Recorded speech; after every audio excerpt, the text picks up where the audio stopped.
Kitchen இந்த dark. என்னடா இன்னைக்கு லொக்கேஷன்லாம் மாற்றிட்டோன்னு பார்க்குறீங்களா? இன்னைக்கு வெஜிடபிள் கட்டிங் தான் பார்க்க போகிறோம். ஸோ கொஞ்சம் ரிலாக்ஸாக உட்காந்துட்டு கதை பேசிகிட்டே நம்ம வந்து வெஜிடபிள் கட் பண்ணி பார்க்கலாம் அப்படின்னு பார்த்தோம். ஓகே, வீடியோக்குள்ளே போகலாமா? இப்போ நமக்கு என்னெல்லாம் தேவைன்னா, அருவாமனை, மோரும், கீழே ஒரு நியூஸ் பேப்பர் போட்டு வச்சுருக்கேன். ஏன்னா காய் அதை மரத்தை வெட்டி கீழே விழுந்தால் என்ன பண்ணுறதுன்ட்டு. அப்புறம் காய் கழுவுறதுக்கு தண்ணி, காய், அதுக்கப்புறம் அதை வெட்டி போடுறதுக்கு ஒரு பாத்திரம், வெங்காயத்து கல்லினருக்கு ஒரு தட்டு. அவ்வளோதான். நான் நைட்டு குருமா வைக்கலான்னு பார்த்தேன். ஸோ அதுக்கு காய் வெட்டலாம்.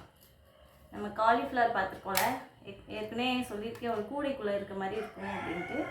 அந்த காம்பை நம்ம வெட்ட போகிறோம். அது வெட்ட கொஞ்சம் கஷ்டமாக இருக்கும், பார்த்து தான் வெட்டணும். செடி மாதிரி இருக்கும். அந்த கூடை மட்டும் தனியாக வந்துருச்சு. அவ்வளோதான், எடுத்தாச்சு. இப்போ நம்ம இதை தனித்தனியாக எடுத்துருக்கலாம். இப்படி வெட்டி எடுத்துடலாம். இப்படி பார்ட்டாக வந்துடும். இந்த மாதிரி வெட்டி எடுத்துக்கலாம். இப்படியே போடுறதா இருந்தால் இப்படியே போட்டுக்கலாம். இதை 2 பாதியாக வெட்டிக்கணுன்னாலும் வெட்டிக்கலாம். எனக்கு குருமாக்கு இப்படி போட்டால் நல்லாயிருக்கும்னு தோணுது. ஸோ அதனால் அப்படியே எடுத்தாச்சு.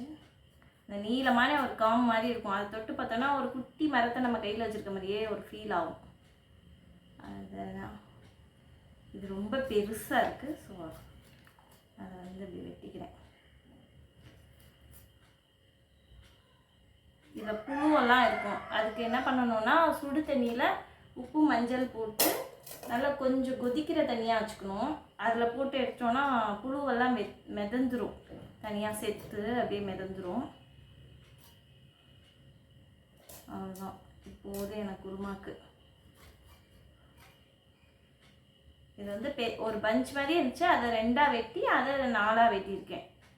அதுதான், இவ்வளோ பார்ட் போதும் எனக்கு குருமாக்கு. மிச்சதை வந்து அப்படியே வச்சிடுறேன்.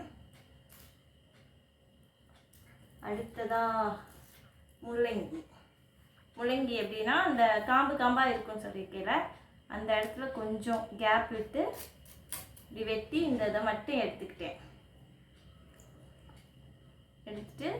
அதையும் குறுக்க வச்சு 2ஆக வெட்டிட்டேன். இது வந்து கொஞ்சம் காற்று போன மாதிரி இருக்குது. அது கொஞ்சம் இதுவாக தெரியுது.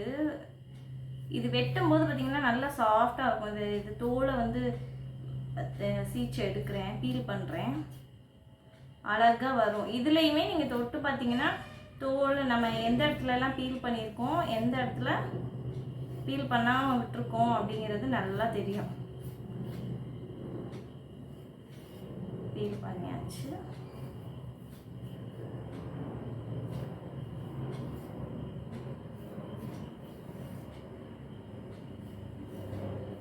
இந்த முள்ளங்கி நல்லா இல்லை. எப்படி சொல்கிறேன்னா, இந்த இடம் பாருங்களேன், இது அந்த தண்ணி சத்தெல்லாம் போய் ஒரு ஸ்பாஞ்ச் மாதிரி ஆயிடுச்சு. கோடாக தெரியுது. இது நல்லாவே இல்லை. இது போட்டோன்னா நமக்கு கசக்கும். ஸோ இதை வந்து நம்ம குப்பையில் போட்டுடலாம்.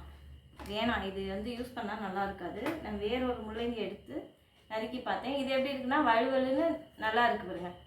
இந்த இடத்துல இந்த கோடை, அந்த அதில் தெரிஞ்ச மாதிரி கோடெல்லாம் தெரியல. அது நீங்கள் தொட்டு பார்த்தீங்கன்னா தெரியும், நல்லா கெட்டியாக இருக்குது இந்த முள்ளங்கி. ஸோ இது நல்ல முள்ளங்கி. அதில் வந்து கெட்டித்தன்மை இல்லை. அது காற்று குடிச்சிட்டு ஒரு மாதிரி இருந்தது, நல்லா இல்லை. அது ஒரு ஸ்பாஞ்ச் அமுக்குன்னா ஒரு மாதிரி தெரியும்ல.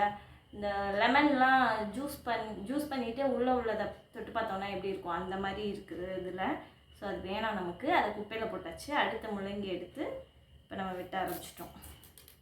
ஓகே, இப்போ முள்ளங்கி எல்லாத்தையும் நான் பீல் பண்ணி எடுத்துட்டேன். இந்த எல்லாமே தோல் இல்லாமல் எடுத்தாச்சு. ஸோ இதை வந்து நேராக வச்சு வெட்டிக்கலாம் வச்சு அப்படியே நேராக வெட்டிட்டேன். ஸோ இதை நான் குருமாக்குனால இப்படி வெட்டுறேன். இல்லாட்டி சாம்பார் அந்த மாதிரி போடுறதா இருந்தால் ரவுண்டாக அப்படியே வெட்டிடுவேன். குருமாக்கு வந்து எனக்கு குட்டி குட்டியாக ஸ்கொயராக வேணும். ஸோ அதனால் குட்டி குட்டியாக 4 பார்ட்டாக வெட்டி அதை இந்த இவ்வளோ பெரிய பீஸ் ஒரு 1 இன்ச் தடிமன் உள்ள அந்த அளவுக்கு நான் குட்டி குட்டியாக வெட்டுறேன். வெட்டி இந்த கிணத்துல நான் வாஷ் பண்ணிவிட்டு இந்த வாட்டரில் போட்டு நல்லா வாஷ் பண்ணி எடுத்து தான் இது பண்ணேன். கழுவிட்டு வெட்டுங்க, வெட்டிட்டு கழுவாதீங்க.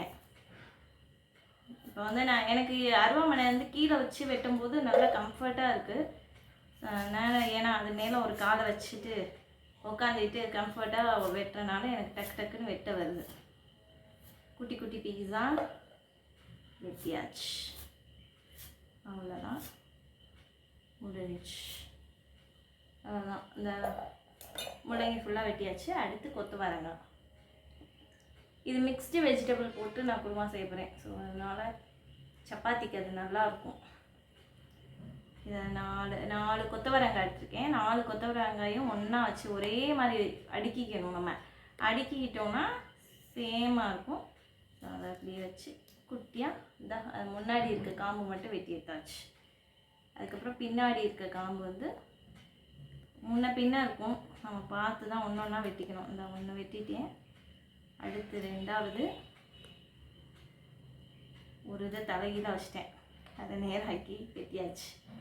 ஓகே, 4லையும் முன்னாடி பின்னாடி அந்த வால் மாதிரி இருக்கிறதையும் அந்த இதையும் வெட்டியாச்சு. இதையும் அதே அளவுக்கு 1 இன்ச் அளவுக்கு நீளமாக இப்படி வெட்டிக்கிறோம். 2 3 2 கொத்தவரங்காய் ஒன்றா வச்சு இப்படி 1 இன்ச் அளவுக்கு நல்லா நீளமாக வெட்டிட்டேன். அதே மாதிரி இன்னும் 2ஐயும் ஒன்றா வச்சு அப்படியே குட்டி குட்டியாக வெட்டி எடுத்தாச்சு. இது கலராக இருக்கும் இந்த குருமாவில் போட்டால். இப்போ வந்து ஃபஸ்ட்டு ஒயிட் கலர் போட்டோம் முள்ளங்கி, அடுத்து ஒரு மாதிரி க்ரீன் போட்டிருக்கோம். அடுத்து இது வந்து கேப்சிகம் அந்த கோடு வச்சு வெட்டணும் அப்படின்ட்டா இந்த மாதிரி வரும். உள்ளே வந்து விதை இருக்குது பாருங்கள், கையில் வச்சு எடுத்திங்கன்னா அந்த வந்துருச்சு விதை. அதை எடுத்துகிட்டு இன்னும் ஒரு பாதியாக வெட்டி இதையும் அதே மாதிரி 4ஆக வெட்டிட்டு மேலே உள்ள காம்பை மட்டும் நான் தனியாக எடுத்தேன். இந்த அவ்வளோதான், சின்ன சின்ன பீஸாக போட்டு எல்லாமே அந்த 1 இன்ச் அளவுக்கு தடிமன் இருந்தால் போதும். ஒரு இதை 2 3 4ஆக வெட்டியிருக்கேன். ஒரு பாட்டு வந்து 4 குறுக்கு அதாவது ஹரிசாண்டலாக வச்சு 4ஆக வெட்டியிருக்கேன். படுக்கவசமாக திருப்பி இதுக்குள்ளே கைவிட்டு எடுக்கிறேன். இந்த மேலே இருக்க காம்போடு சேர்த்து அந்த விதையும் வந்துடுச்சு. விதையை எடுத்துட்டேன் தனியாக, அதை போட்டாச்சு. இல்லை வரியாக கோடு இருக்குல்ல, அந்த கோடுக்கு நேராக வச்சு இப்படி நேராக வெட்டி இப்படி 3 பார்ட்டாக வெட்டிட்டேன். அவ்வளோதான். இது சீக்கிரம் வெந்துடும். இது கத்திரிக்காய் மாதிரி தானே, ஸோ அதனால் 3 பார்ட்டாக வெட்டியாச்சு. அவ்வளோதான், ஒன்று மேலே ஒன்றா வச்சு வெட்டியாச்சு. அடுத்ததான் திஸ் இஸ் பொட்டேட்டோ வந்து நேராக வச்சு ஏற்கனவே பீல் பண்ணி தண்ணியில் போட்டிருந்தேன். ஸோ அதை எடுத்து இது குட்டியான உருளைக்கிழங்கு. ஸோ இதை 4 பார்ட்டாக எப்பவும் போல் 4 பார்ட்டாக வெட்டி, இது சின்ன இதனால 3 பார்ட்டாக வெட்டிட்டேன். ஒரு பார்ட்டை, இது 2வது. அது கொஞ்சம் தடிமனாக இருக்கணும் குருமாவுக்கு. ஒவ்வொரு இதுக்கும் ஒவ்வொரு மாதிரி வெட்டணும். ஸோ கொஞ்சம் தடிமனாக 1 இன்ச்சு கனம் அது தொட்டு பார்த்திங்கன்னா தெரியும், 1 இன்ச் அளவுக்கு கனம் இருக்கும். இந்த மாதிரி எடுத்துக்கணும். அவ்வளோதான். இன்னும் 2 கொத்தவரங்காய் இருக்குது, அதையும் முன்னாடி வெட்டி பின்னாடி அந்த வாழையும் வெட்டிட்டு, இது கொஞ்சம் முத்தல், அதனால வெட்டுறது கஷ்டமாக இருக்குது. சவுண்டு கேட்குதா? முத்தல் பிஞ்சுன்னா அப்படி கேட்காது. அதே மாதிரி நீளமாக வெட்டியாச்சு. அவ்வளோதான், முடிஞ்சிச்சு. ஒயிட் க்ரீன், இன்னும் கொஞ்சம் டார்க் க்ரீன் போட்டிருக்கோம். அடுத்து இது முள்ளங்கியோட இன்னொரு பார்ட், அதையும் டக்கு வெட்டியாச்சு. இது காய் எப்படின்னா இது சாஃப்டாக இருக்கும், முள்ளங்கி வெட்டுறதுக்கும் ஈஸியாக வரும். கேரட் கொஞ்சம் கனமாக இருக்கும், தடிமனாக இருக்கும். வெட்டுறதுக்கு கொஞ்சம் இதுவாக இருக்கும். அதை வச்சு கண்டுபிடிச்சிக்கலாம் நம்ம கேரட் வெட்டுறோமா முள்ளங்கி வெட்டுறோமா அப்படின்ட்டு. வாஷ் பண்ணிவிட்டு வெட்டினா தான் ஈஸியாக இருக்கும். இப்போ நான் கேரட் வெட்டினேன், இதோட சவுண்டை பாருங்கள். இது வந்து முள்ளங்கி வெட்டும் போது இந்த மாதிரி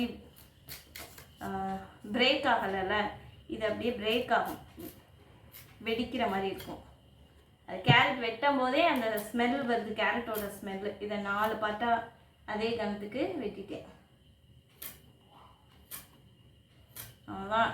நம்ம வெட்டி பழகும்போது அது காய் வந்து அருவாமனையில் வைக்கும் போது காயோட எட்ஜில் தான் பண்ணணும், நம்ம விரலில் பற்றக்கூடாது. அது கவனமாக வெட்டணும். வெட்டி பழகும்போது அது வந்துடும் தன்னால், ஸ்பீடாக வரும். வெட்டும்போது விரலில் பட்டுச்சுன்னா அவ்வளோதான், விரலை வெட்டிட்டு போயிடும். அவ்வளோதான், எல்லாமே வெட்டியாச்சு. இப்போ red colour, white colour, green colour போயிடுச்சு. அடுத்து பம்கினோட ஒரு பார்ட், சின்ன பார்ட். பம்கினோட தோல் வந்து கொஞ்சம் கனமாக இருக்கும். இது வெட்டும்போது பாருங்கள் கேரட்டோட அந்த சவுண்டு மாதிரியே கேட்குது.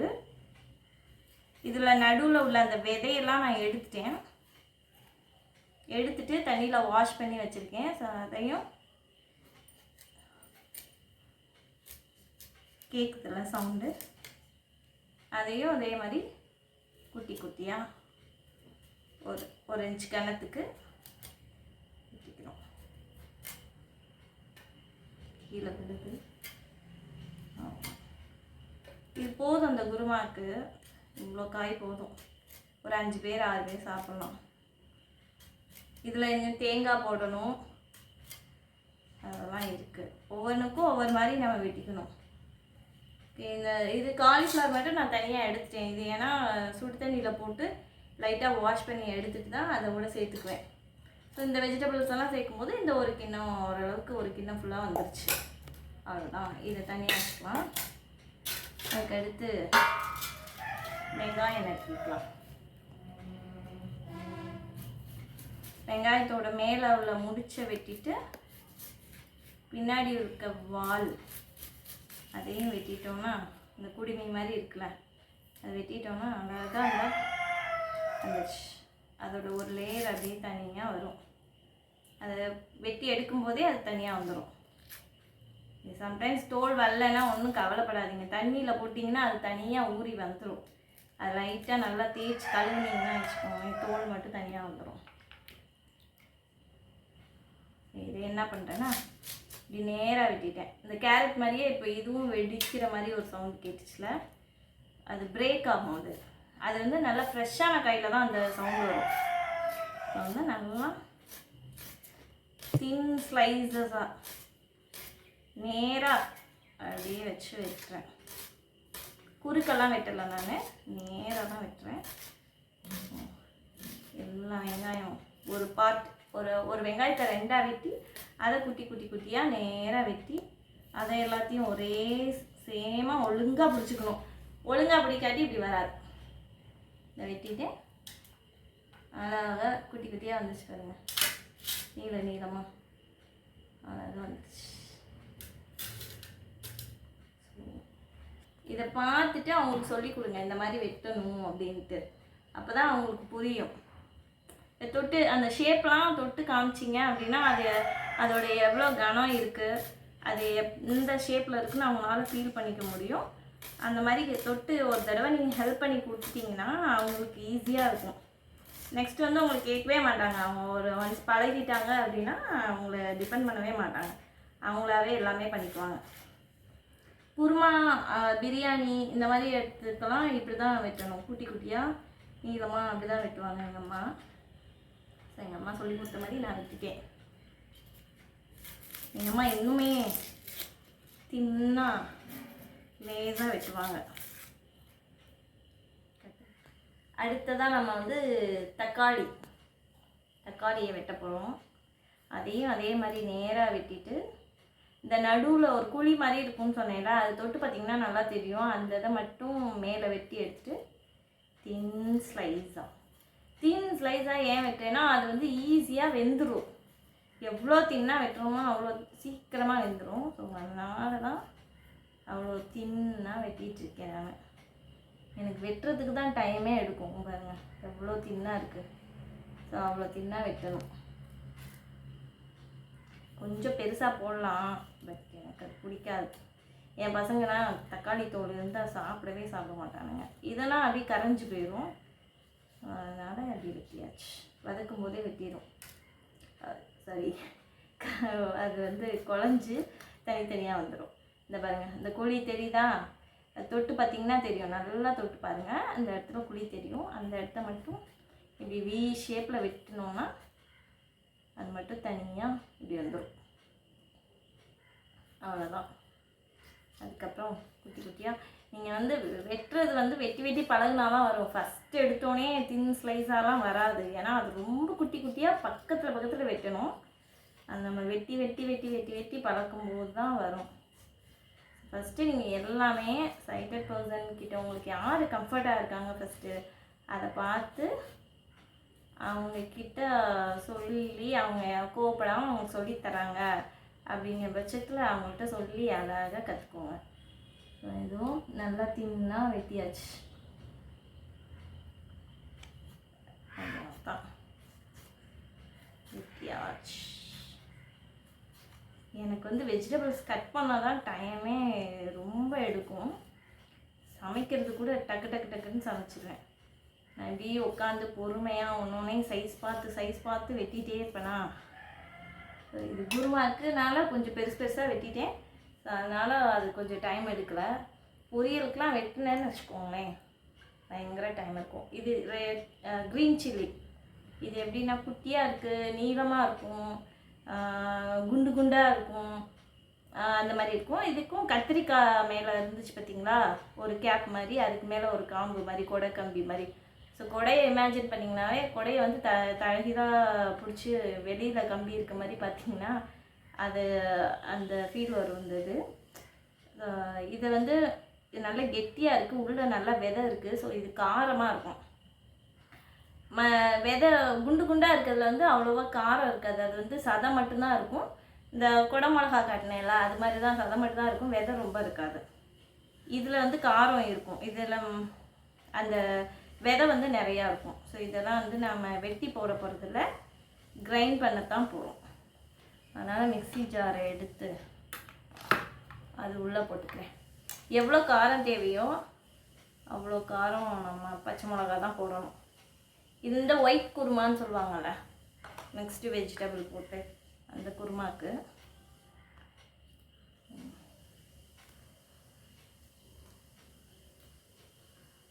அவ்வளோதான். 1 2 ஏற்கனவே 5 போட்டிருக்கேன். இப்போ 2 7 9 11 போட்டிருக்கேன். அடுத்து பார்த்திங்கன்னா தேங்காய். இது என் பையன் உடைச்சி நல்லா சில்லாக எடுத்து கொடுத்துட்டான். ஸோ அதை இந்த மாதிரி நீளமாக வெட்டி இது கட் பண்ணுறதுலாம் கொஞ்சம்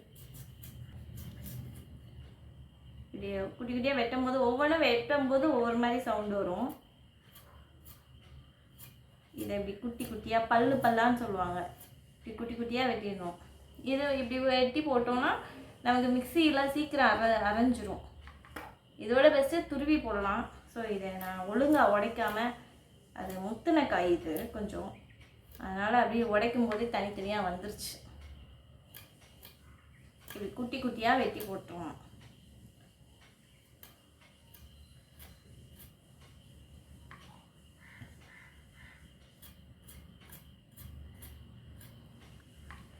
அவ்வளோதான். இதே மாதிரி நீங்களும் கட் பண்ணி பழகுங்க. ஒன்றொன்னையும் ப்ராக்டிஸ் பண்ணுங்கள். அப்போ தான் நமக்கு புரிஞ்சுக்கவே முடியும் நல்லா. நான் அடுத்தவங்க நம்ம டிபெண்ட் பண்ண வேணாம் அப்படின்னு நினைக்கிறோன்னா, ஃபுட்டுங்கிறது எல்லாருக்கும் எசென்சியல். அதனால் நம்ம சமைக்க கற்றுக்கிறதுக்கு தப்பே கிடையாது. எங்கே போனாலும் யாரையும் கேட்காம வெளில போய் வாங்கணுமேன்னு இல்லாமல் நம்மளே செஞ்சு நம்மளே சாப்பிட்டுக்கலாம். ஓகேவா? இது நான் நைட் செஞ்சுக்கலாம், அப்படியே டேரெக்டாக போய் சமைச்சிக்கலாம். அவ்வளோதான். இதே மாதிரி பொரியலுக்கு அப்படின்னு கட் பண்ணோன்னா அது ஒரு வீடியோவாக எடுத்துக்கலாம். இன்றைக்கி இந்த வெஜிடபிள்ஸ் எப்படி கட் பண்ணுறதுன்னு கற்றுக்கிட்டோம். ஓகேவா? இதையும் நீங்கள் ப்ராக்டிஸ் பண்ணி பாருங்கள். Tata, bye bye.